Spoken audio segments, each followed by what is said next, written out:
quite. Yeah, that's a good point.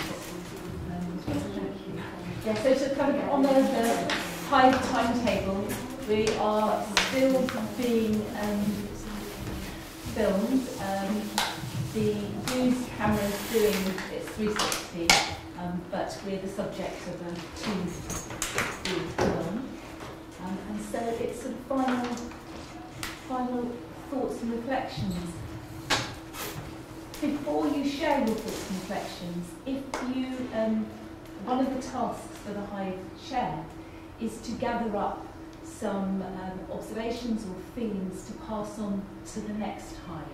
So if you have got a question from today that you'd like to sort of pitch forward to the people in Philly, LA, Vancouver, then also feel free to share that and see how it comes back to you. I'm curious to know, just thinking about the digital guidelines that we wrote, and just thinking about some of the resistance that we've encountered over the years in terms of fear of technology and stuff. I'm curious if that's the same in the States. So I'm wondering if, I don't know, in the literature seems more developed over there. I'm wondering, did they just have these concerns earlier than us? I'm just curious as to whether or not, yeah, that kind of resistance, that fear, that's getting better. But yeah, just curious if that's there. And I know that Amila in her presentation spoke to that, didn't she? She talked about anger and fear, was it? In terms of resistance. Maybe anger wasn't the word, but certainly she pulled out the fact that we were having an emotional, not a kind of thoughtful, rational response. Okay, so that's a question for the States as well. Did we get any questions from Singapore? So this is the learning that we'll take forward when we do the next massive event. Is I didn't have a chance to read. They've sent me lots of stuff, but obviously I was looking here and there. So I think next time I'll get somebody dedicated to reading through that stream. So we've been sent things. So a little bit like the delay, I think. We can go back and capture some of theirs, but I haven't. I'm sorry, I haven't pulled it up. Not much pass on to the next one. It still happened, just with a bit more of a delay. Yeah, or ideally, if this is streamed live, right? So people could put questions on YouTube, and that could be up, and someone could be reading those questions out loud to us.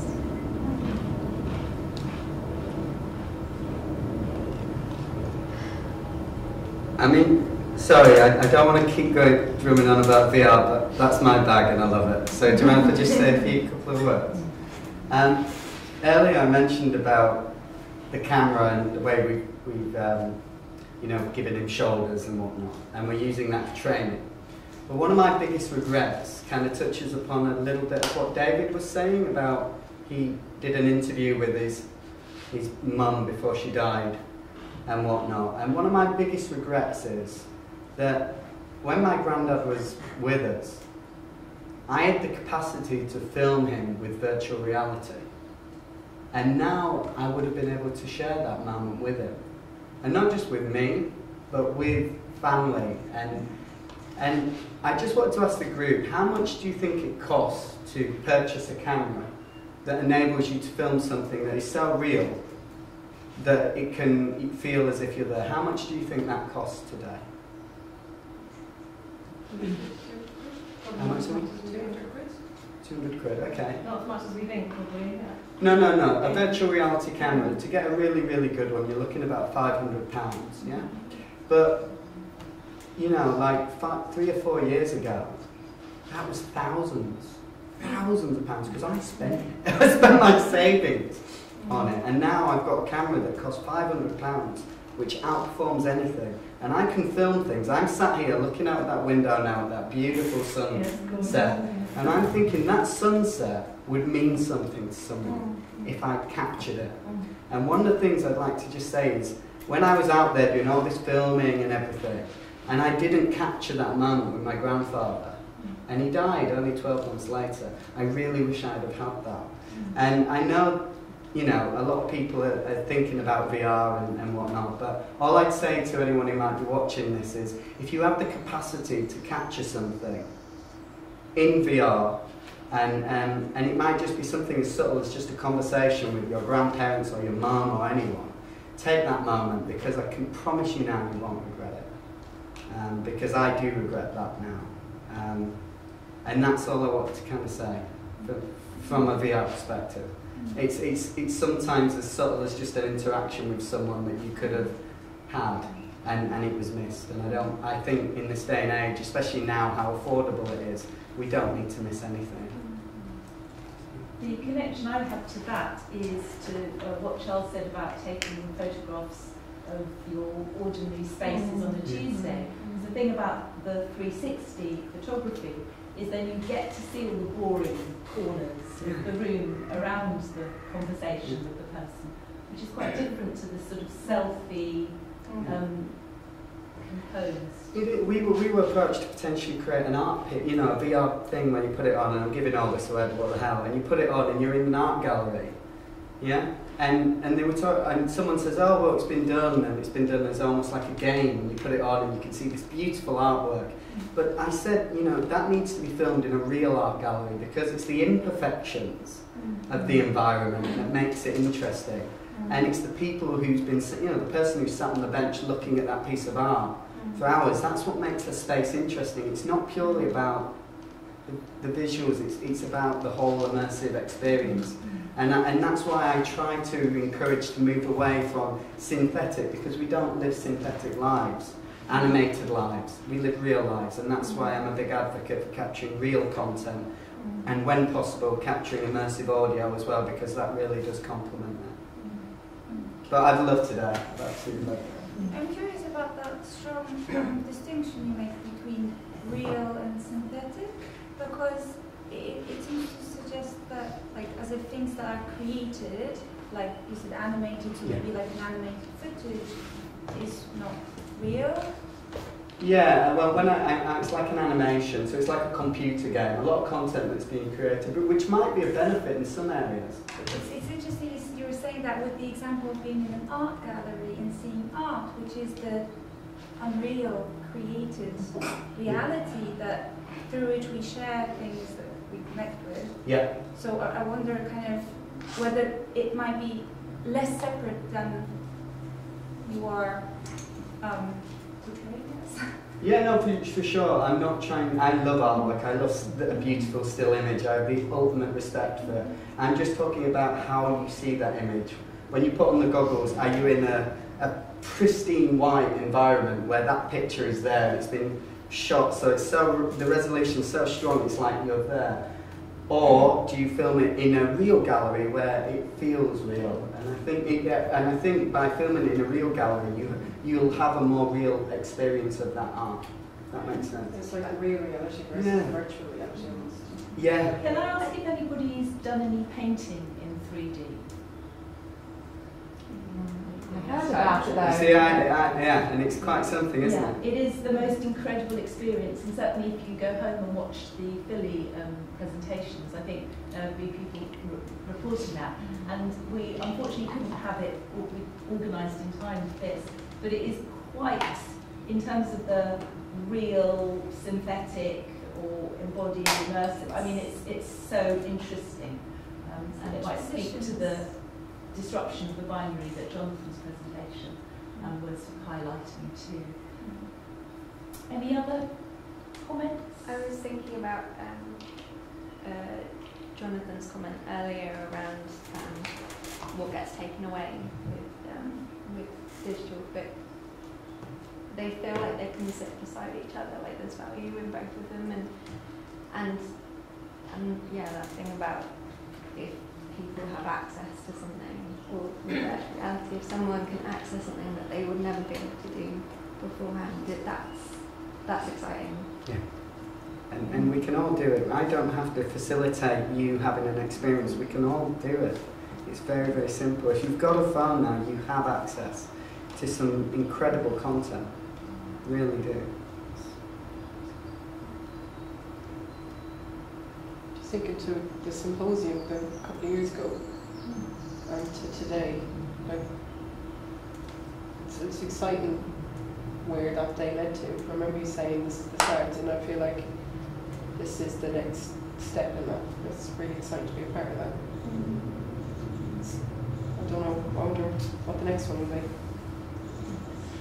No pressure. Sort of But thank you to you and to everyone that's been involved, because it's been an incredible experience. And we haven't, seen the whole of it and what's going to continue, but I think it's massive, so thank you. It has been massive. The word that struck me from Andy Ridley's presentation was risk, where you have to take a risk. You make yourself really vulnerable. Yeah. The whole thing is being out on the edge. We all survived. Yeah. We came out with a lot. And it's been such a joy to see what has been unearthed by nudging people to the edge. I could carry on talking, but I want to give space.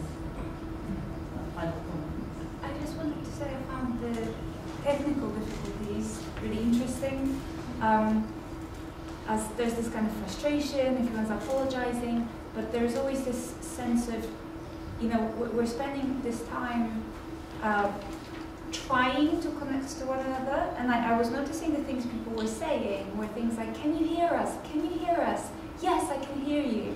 And things like, you said, thank you so much for persevering.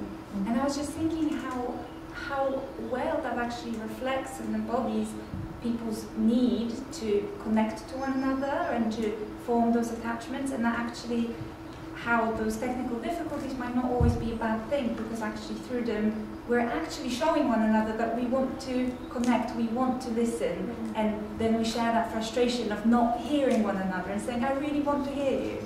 So I thought that's actually, I kind of noticed that and thought it's nice to notice it whenever we trying to talk to someone and you can't hear them, but you're both experiencing that connection through wanting to hear one another. We think how we giving for granted communication, and that for some people actually is not possible. So, for us it's just about asking, can you hear me? Yes, I can. But for others it will be different. So that maybe really think about the importance of communication.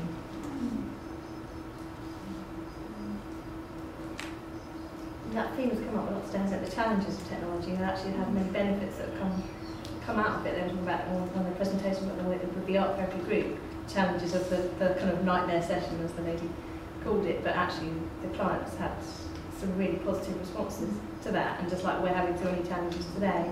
And I know myself when I have challenges in sessions with technology, sort of, panic stations, but actually it can lead to some wonderful moments where the client is able to be empowered to show you actually they can fix this situation, and there's that kind of grounding level, and that power kind of inequality which often happens in a therapeutic situation can be quite levelling. So I don't think, it's like you say, taking risks and not being scared of making ourselves vulnerable, and what the outcomes could potentially be. That's really good. Also the learning that happens in that moment, like how you overcome that obstacle. Yeah. I often think sometimes when it happens in a session, like you can model how to deal with that panic. Yeah. You can, Absolutely. but even today, like we eventually got Mark on the phone and stuff, but we didn't, it wasn't even a tech challenge. We had to overcome you keep losing your phone. Overcome Michelle, like. But it's really nice. It is, and it's lovely that like the personal still stays in it, like, and you do figure out a way, you do overcome it, you do find the way around it, and it's just, that's what I really like about using technology.